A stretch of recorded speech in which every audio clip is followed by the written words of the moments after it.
Kembali kita di Ngaji Narasi Online. Assalamualaikum warahmatullahi wabarakatuh. Alhamdulillahirabbil alamin. Wassalatu wassalamu ala khairil mursalin. Sayyidina wa maulana Muhammadin wa ala alihi wa sahbihi ajma'in, amma ba'du. Allahumma salli ala sayyidina Muhammad tibbil qulub wa dawaiha wa sihhatil abdan wa afiyatiha wa nuril absar wa dhiyaiha wa qutil ajsad wa ghidaiha wa ala alihi wa sahbihi wa sallim. Sahabat Ngaji Narasi Online, alhamdulillah hari ini kita ketemu lagi dengan talabul ilmi. Ya, kita belajar ngaji kitab Riyadhus Shalihin ini. Ya, dan hari ini sudah pada masuk di hadis, subhanallah, sudah hadis ke-100. Ya. Artinya sudah 100 hadis kita baca ini. Subhanallah, gak kerasa. Mudah-mudahan berkah ridha Allah menyertai kita semua, manfaatnya hadir untuk kita. Insyaallah amin ya rabbal alamin. Tentu simak terus sampai akhir, jangan skip. Hari ini kita mau bahas tentang mukmin yang kuat, mukmin yang lemah. Baik, masuk hadis ke-100. Ini nanti hadis 100 dan hadis 101 kita baca. Bismillahirrahmanirrahim. An Abi Hurairah radhiyallahu anhu qala qala Rasulullah sallallahu alaihi wasallam al-mu'minul qawiyyu khairun wa ahabbu ilallahi minal mu'mini ad-dha'ifi wa fi kullin khairun ihris ala ma yanfa'uka wasta'in billahi wa la ta'jaz wa in asabaka syai'un fala taqul law anni fa'altu kana kadha wa kadha walakin qul qaddarallah wa ma syaa fa'al fa inna law ittaftahu amal asy-syaitan. Rawahu Muslim. Hadis 101. Ya. An Abi Hurairah radhiyallahu anhu qala anna Rasulullah sallallahu alaihi wasallam qala hujibatin nar bisyahwat wa hujibatil jannah bil makarih, muttafaqun alaih. Subhanallah, nikmat betul ngaji kayak gini nih. Hadis-hadis kita diingatkan kembali dengan begitu banyak pemahaman ilmu dari Rasulullah SAW. Kita bahas hadis yang pertama. An Abi Hurairah radhiyallahu an. Hadis ini disampaikan oleh Abu Hurairah. Semoga Allah meridainya. Ia berkata bahwa qala Rasulullah sallallahu alaihi wasallam, Rasulullah sallallahu alaihi wasallam telah bersabda. Apa kata Rasul? Al-mu'minul qawiyyu khairun. Mukmin yang kuat itu ya, mukmin yang kuat itu lebih baik ya. Wa ahabbu ilallah, dan lebih dicintai oleh Allah Subhanahu wa taala minal mu'min ad-dha'if. Ya, ketimbang mukmin yang lemah. Jadi mukmin yang kuat itu amat baik dan amat dicintai Allah Subhanahu wa taala ketimbang mukmin yang lemah. Wa fi kullin khairun. Ya, dan setiap orang itu sebenarnya punya kelebihannya masing-masing ya, punya kebaikan masing-masing. Tapi Rasul ingin menjelaskan bahwa setiap orang memang punya kelebihan, punya kebaikan. Meskipun demikian, yang kuat itu lebih dicintai oleh Allah Subhanahu wa taala. Mengapa ada ungkapan seperti ini ya? Ya, kok yang kuat lebih dicintai, lebih disukai ya? Ya, karena orang yang beriman itu wajib ya, diharuskan, bukan wajib ya, diharuskan untuk mujahadah, kesungguhan yang betul-betul tinggi kelasnya gitu. Itu ada pandangan lebih soalnya Allah terhadap orang-orang seperti itu. Nah, yang kuatnya seperti apa gitu ya? Tentu yang kuat itu adalah yang kuat fisiknya tentu, yang kuat pikirannya, cerdas artinya, dan yang pasti adalah yang kuat spiritualitasnya.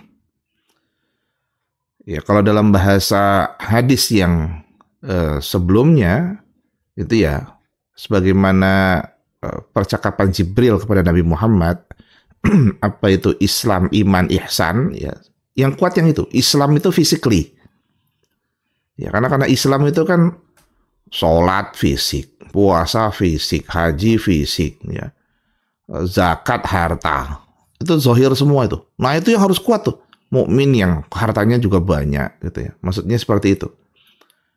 Nah, kemudian apa itu iman? Artinya kuat dari aspek batininya. Ya. Terhadap ilmu tentang Allah, ya. Keimanan Allah, Rasul, ya, malaikat dan semuanya, artinya batiniyahnya. Dan ihsan. Nah, ihsan ini adalah kuat dalam konteks tata krama. Nah, itu yang lebih kental pada aspek spiritualitas kita. Nah, yang bisa menentukan pertemuan kita dengan Allah itu pada aspek ihsan, spiritualitas yang begitu dahsyat antara kita dengan Allah Subhanahu wa Ta'ala. Nah, untuk itu, sahabat ngaji narasi online, mukmin yang kuat tuh menjadi penting, menjadi yang diharuskan, ya.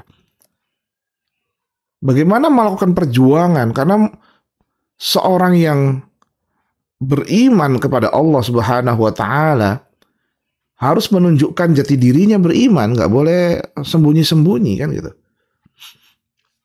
Nah, nanti akan pertemuan dengan banyak hal, kemaksiatan, ya, bahkan dengan kenikmatan duniawi. Itu kalau nggak kuat-kuat gimana ngelawannya? Ya, makanya kalau di dalam Quran itu kan wajar ketika anaknya Nabi Syuaib alaihissalam itu menginginkan Nabiullah Musa alaihissalam sebagai menantu karena memang qawiyul amin gitu. Inna khaira man istajarta al-qawiyul amin gitu kan. Bagus nih untuk dipekerjakan nih, ya gitu. Ayah, ini bagus nih orang ini. Nabi Musa, waktu itu belum tahu kalau itu Nabi Musa. Ini orang ini bagus nih kalau dipekerjakan. Kenapa? Karena yang pertama dia al-qawi, yang kedua al-amin. Dia kuat, dia amanah. Nah, mari sama-sama kita hadirkan anak-anak kita, diri kita ini menjadi orang-orang yang al-qawi ya, mukmin yang kuat pada aspek fisik, batin, spiritualitas. Ya. Ya, termasuk ihsan tuh psikologi kita juga harus kuat ya. Melawan tekanan. Misalnya gini nih, minta maaf. Ada kita ini ya kuat, tapi ketika ketemu dengan sesuatu itu pasti ada kelemahannya masing-masing.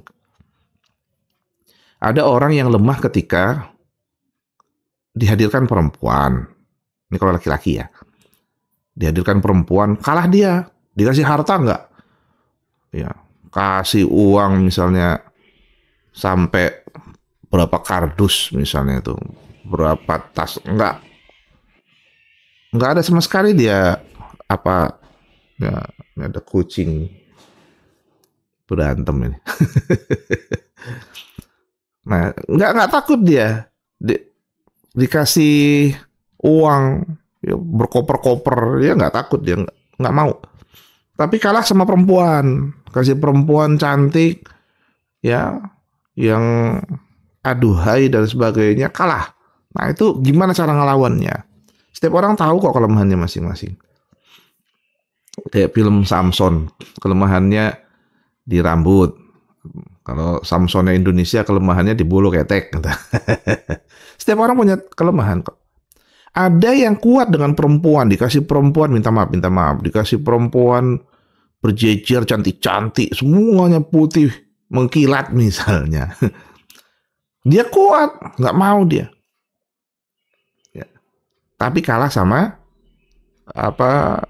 kekayaan, ya, sama uang kalah dia. Ada ya, yaitu masing-masing berbeda.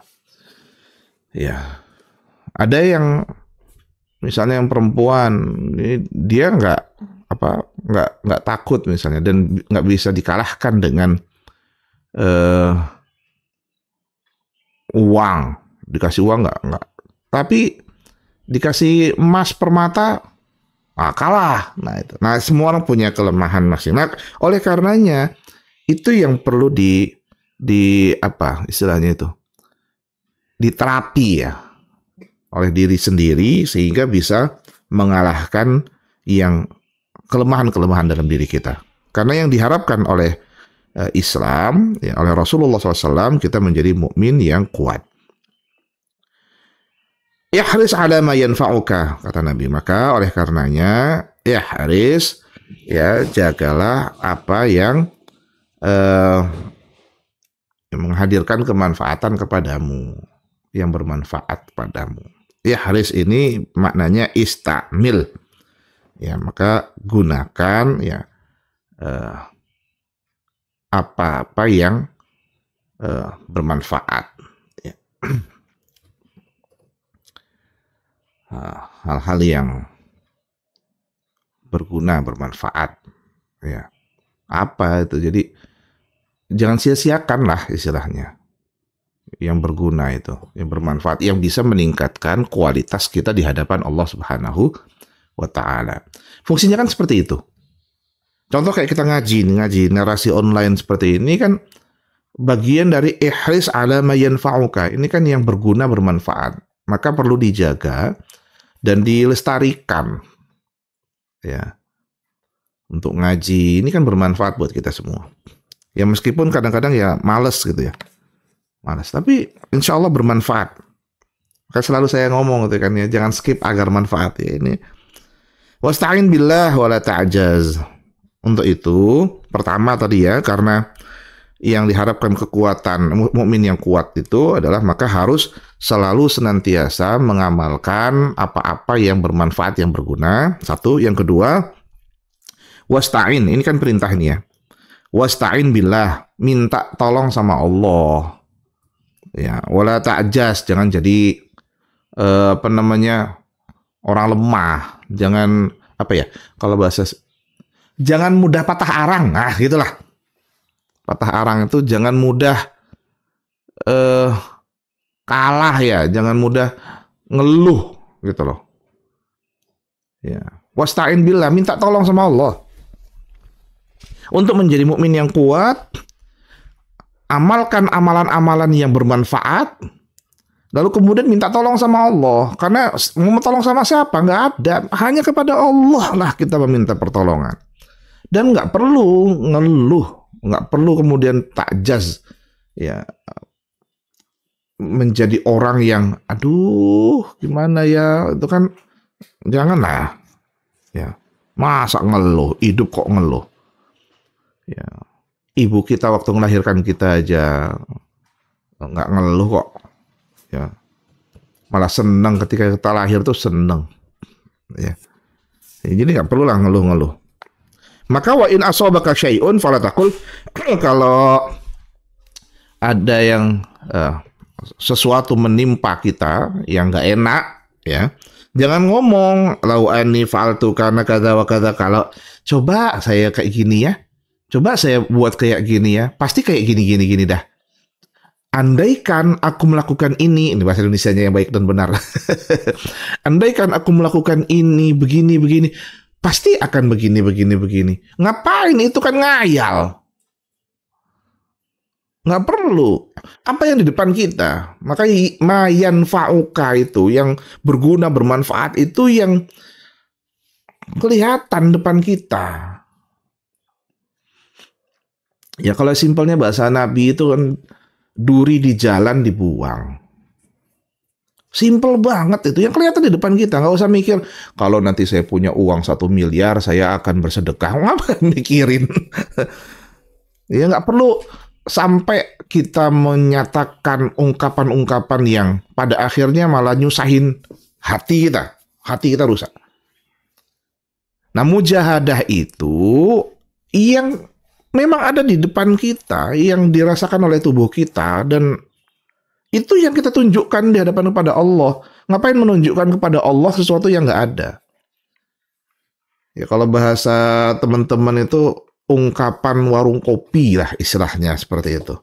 Tanda kutip ya, maksudnya ya kopinya belum habis, maka pembicaraan itu semakin panjang. Maka kopi tidak boleh diminum langsung habis. Diminumlah sedikit-sedikit agar pembicaraan semakin panjang, semakin banyak. Nanti pembicaraan akan setinggi langit. Wah, saya punya proyek 1 miliar. Ujung-ujungnya tolong kopi saya bayarin ya. Aduh, ya Allah Rabbi.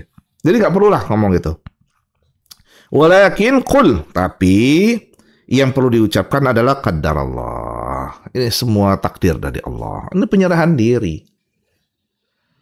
Ya, enak loh kayak gitu tuh. Saya pernah kehilangan motor.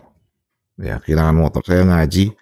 Ada 2 orang yang amat baik sekali itu. Sudah meninggal keduanya. Ya, saya sebut saja Pak Dadi dan Bu Ida. Tuh, dua-duanya orang baik sekali. Subhanallah. Saya dulu ngajar ngaji di situ. Ya, motor saya hilang. Ya, ketika hilang sampai urus polisi segala hal. Ya saat itu ya sudah dikasih tahu titiknya, lokasi di sini, ya nggak datang juga. Nah, sampai pada tahap itu kita udah datang ke kantor polisi, balik lagi ya sudah nggak ada sampai sekarang, ya udah. Dan saat itu yang keluar ucapannya, semua karena Allah, sudah ditakdirkan oleh Allah, sudah. Mau apa lagi? Kalau hilang, ya mau disampaikan ini sudah di sini nggak ada.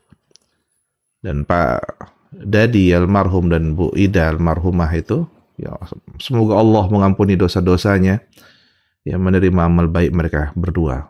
Nah, saat itu ya sudah, ya saya bahkan dibantu, saya bilang enggak, subhanallah, orang baik. Saya ngajar dulu kan belum jadi dosen, belum. Jadi dulu ngajar ngaji, dan itu sampai sudah dosen tetap saya ngajar ngaji dulu. Ya, dan nikmat memang ngajar ngaji itu nikmat, manfaatnya banyak. Dan ketika hilang saat itu ya sudah, mau apa? Takdir Allah Subhanahu wa Ta'ala. Ya, bahwa waktu itu teman ya nyampaikan untuk umroh.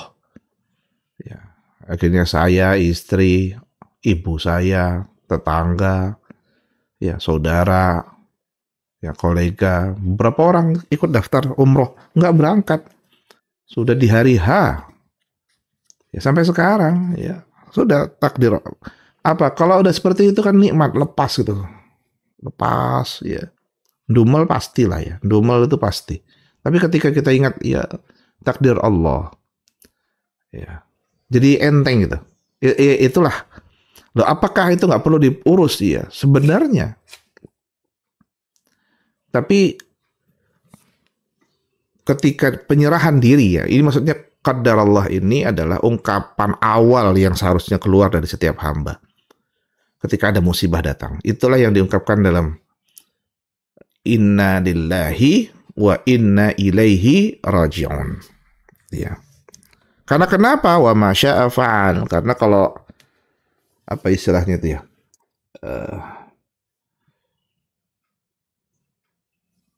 Apa itu istilahnya tuh?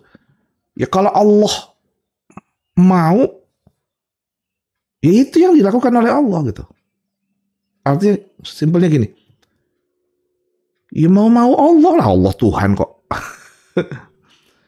Ya Allah mau ngasih musibah, ngasih kebaikan.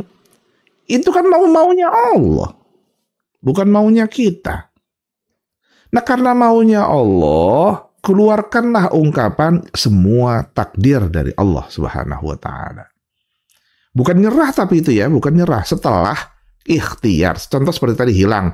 Lapor polisi, segala hal ya. Polisinya kebetulan nggak ngurusin saat itu. Ya sudah, mau kayak mana. Saya ingat sekali itu. Teleponin terus. Nggak nyampe-nyampe. Ditungguin sampai jam 12 malam. Jam 1 malam. Ya, nggak datang juga. Nggak ke TKP ya. Tempat kejadian perkara. Ya sudah, mau apa. Ikhtiar sudah kita lakukan. Lapor sudah. Semuanya sudah. Ya, sudah. Hilang. Sudah. Bismillah. Itu semua takdir dari Allah. Jadi pas dari situ orang tua nyampaikan sudah. Padahal itu motor baru banget. Baru nikah, ya dapat motor. Ya itu motor juga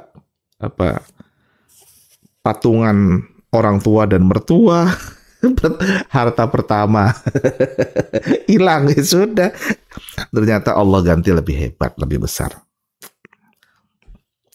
Nah, kenapa fa inna lau? Karena ungkapan lau, andaikan, dia lupa konsep ada takdir dari Allah. Lupa itu, kehendak Allah itu lupa. Sehingga yang keluar kata lau, andaikan. Misalkan, coba aja ya. Itu kan bahasa-bahasa. Nah, bahasa-bahasa seperti itu, taftahu amala syaiton, itu membuka masuknya amal setan. Masuk amal setan, akhirnya apa? Galau. Galau itu kan penyakit ya dari setan itu. Ngapa? Karena orang yang galau itu kan berarti lupa akan takdir Allah. Ya. Lupa akan takdir Allah. Itu. Coba kemarin saya kasih dia uang segini, pasti dia nyoblos saya. Kok mikirin yang kayak gitu? Padahal takdir dari Allah. Nah, itu ya. Itu jadi hati-hati. Jangan pernah ngomong andaikan. Itu membuka celah amal setan masuk. Nah, mengapa demikian? Karena hadis selanjutnya itu menjelaskan bahwa Rasulullah SAW menjelaskan hujibatin nar bisyahwat. Ya. Neraka itu ya tertutup dengan syahwat, sesuatu yang enak. Wan hujibatil jannah bil makari, sedangkan surga itu tertutup dengan sesuatu yang nggak enak. Apa maksudnya? Gini loh. Ya. Syahwat itu kan sesuatu yang enak-enak gitu loh. Nah, itu hati-hati, itulah yang menjadi produksi terbanyak masuk neraka. Ya. Zina, itu kan enak banget itu. Ya. Ke sini itu ya. Ini di Manado lagi viral itu yang sama anak-anak SMA itu. Astagfirullah. Ya, udah punya istri, ya malah mainin anak orang, anak SMA, kan kasihan lah. Cobalah jangan ganggu lah anak-anak yang lagi belajar. Ya, janganlah mengganggu anak lagi belajar. Tuh zalimnya 2 kali. Ya, anak-anak lagi kuliah diganggui, disampaikan kata-kata manis, tergoda, akhirnya rusak, dia nggak belajar. Janganlah, ya, jangan mengganggu. Nah, karena syahwat itulah yang Kenikmatan-kenikmatan itulah yang akhirnya meliputi dirinya untuk masuk ke dalam neraka. Zina, mabuk, ya mabuk-mabukan, ya apalah, astagfirullah. Mencuri, ya banyak uang, benar, tapi nggak tenang. Ya, jual narkoba, apa coba? Nggak ada. Itu kesenangan sementara itu. Itulah yang akan mengisi neraka nanti. Wa hujibatil jannah bil makari, dan surga itu kebalikannya, sesuatu yang nggak enak. Yang nggak enak itu nanti yang masuk ke surga. Yang enak-enak itulah nanti masuk neraka, yang nggak enak itu masuk ke surga. Apa maksudnya nggak enak? Suruh sholat tuh kan nggak enak itu. Lagi mau tidur, suruh sholat, gitu kan? Siang-siang lagi lapar, ya capek, betul gitu. Suruh sholat terik panas. Sore lagi enak, pengen istirahat, pakai kursi goyang, udah mau tidur, suruh sholat. Capek-capek ngumpulin uang, suruh zakat, ya. Udah suruh zakat, kumpulin uang banyak, suruh berangkat haji. Ya astagfirullah. Nggak enak itu, memang nggak enak. Ya. Istri kok cuma satu. Kan bisa banyak-banyak. Itu enak tuh. Ditahan dengan hanya istri satu. Ingat loh, nikah itu menghalalkan yang haram. Ya, apa haramnya? Perempuan, laki-laki itu haram melakukan hubungan badan. Tapi ketika dia akad nikah jadi halal. Nah, ketika ya kanan kiri semua hantam, tidak ada akad nikah dengan ketentuan syariat, ya sesungguhnya dia telah melakukan perbuatan yang haram. Ya, apa coba? Nggak enak nanti ketika, memang nggak enak di dunia, ya. Ad-dunya sijnul mu'min. Ya, memang dunia itu ya penjara bagi orang yang beriman. Ya ini kan tadi. Makarih, sesuatu yang dibenci. Nah, mudah-mudahan jadi pelajaran buat kita semua. Ya, kita step by step lah. Sedikit-sedikit kita berusaha untuk meminimalisir sesuatu yang kita anggap enak, yang kemudian kita tekan. Buktinya apa? Enak makan, Allah tekan lewat puasa. Enaknya hidup, Allah tekan lewat sholat. Nikmat ngumpulin harta, Allah tekan lewat zakat sedekah. Ya. Nikmatnya popularitas, Allah tekan lewat haji dan umroh. Haji dan umroh itu kan menekan popularitas itu. Aslinya. Tapi sayang berbalik 180 derajat, pulang haji umroh malah memolakan diri untuk meningkatkan popularitas. Pak Kaji dan Bu Kaji. Ada orang yang marah ketika nggak dipanggil Pak Haji dan Bu Haji itu. Ada. Nah, itu kan terbalik. Ya, itu yang bisa menghancurkan ibadah. Sama kayak orang sholat, saya sudah sholat. Saya itu puasa tiap hari, ini. Kalau ini, saya tuh tiap malam tuh tahajud. Itu menghilangkan amal. Mudah-mudahan manfaat buat kita semua. Dan insya Allah kita bertemu lagi nanti dalam kajian selanjutnya. Dan ingat bahwa kajian kita ini mengingatkan mukmin yang kuat itu amat baik dan lebih dicintai oleh Allah ketimbang mukmin yang lemah. Dan oleh karenanya, ya, lakukanlah amal-amal yang bermanfaat, jangan ngomong yang andaikan.